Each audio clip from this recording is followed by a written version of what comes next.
What's going on, guys? So this is my post-ride review of the 2025 Honda Rebel 1100 SE DCT.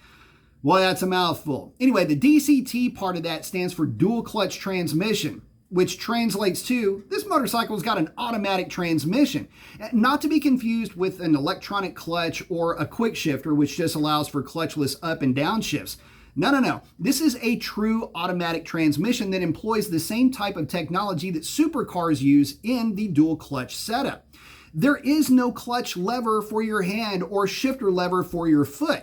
So in that, it is a true automatic, unlike the other offerings that are out there, which makes it very unique. Now, I want to talk about the Honda Rebel 1100 as a motorcycle, as well as my riding experience with this bike and a DCT. But before I do, I've got to send a heartfelt shout out to Hunter and the rest of the crew over at Stubbs Cycles for helping me bring you guys this content. Guys, thank y'all so much from the bottom of my heart. I truly appreciate it.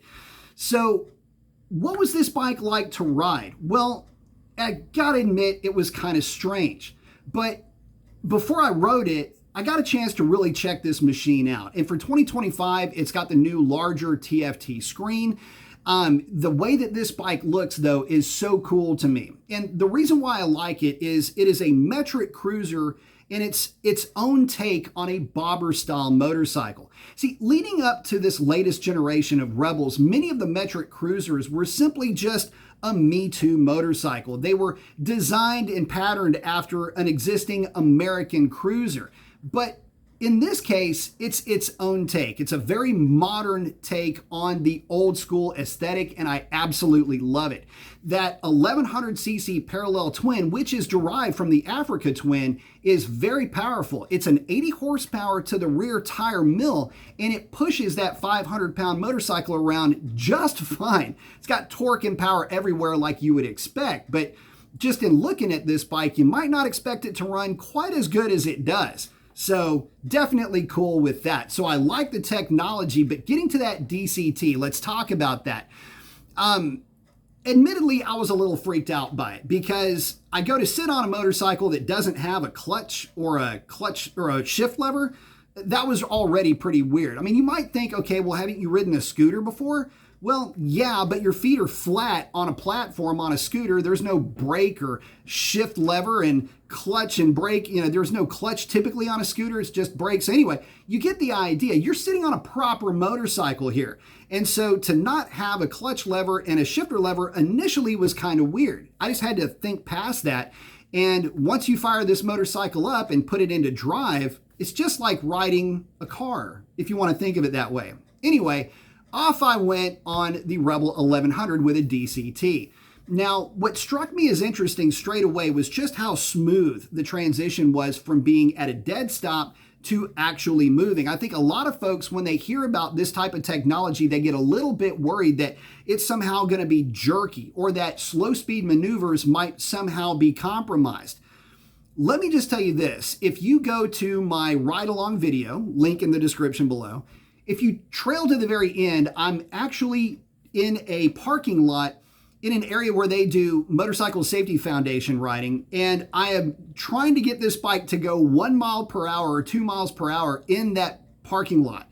It's pretty cool, and it does an exceptionally good job. So anyway, when you watch the video, when you get to the end, you'll see me trying to get the bike to act weird under very low speed maneuvers. It won't do it. It's really, really good at that. But the riding experience itself, it is really intuitive. I mean, it acts just like any other automatic transmission that you would expect to act in a car. You roll into the throttle a little bit, you'll get a downshift. You roll into it a little bit harder, you'll get a second downshift, and this thing will just take off. Again, 80 horsepower, the thing moves pretty well. And so that was just one of the cool features about it. And it was such a novel experience for me to be on a machine like this. And as I was riding this bike, I got to thinking about how good of a commuter this motorcycle would be.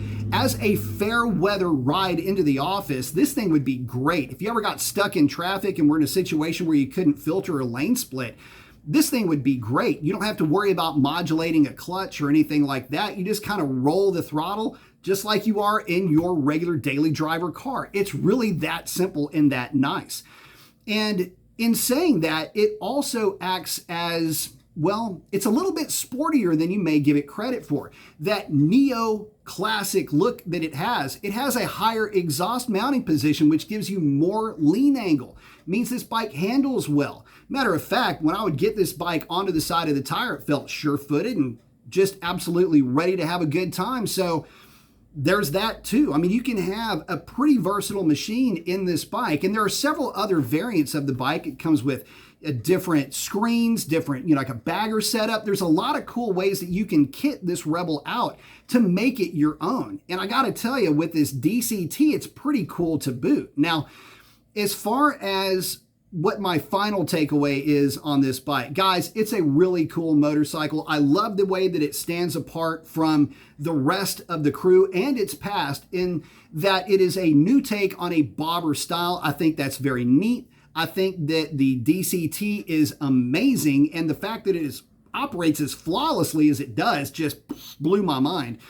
It's a powerful bike, and it doesn't break the bank. I think that these motorcycles are checking in between $12,000-ish and $13,000 for your base models. Now, these are really nice, affordable machines that can be extremely versatile and can do a lot for the money. So all in all, stoked to have this experience. And if you ever get the opportunity to ride one of these machines, you've got to take it up. I will admit it's totally weird at first, but once you get used to it, it's pretty intuitive, and it's actually something that you kind of wonder why they didn't have this before. But with that, guys, post up your comments. If you've got a Rebel 1100, tell us about it. I'd love to hear what you've done with that machine. And with that, we'll catch you on the next one. Thanks for stopping by.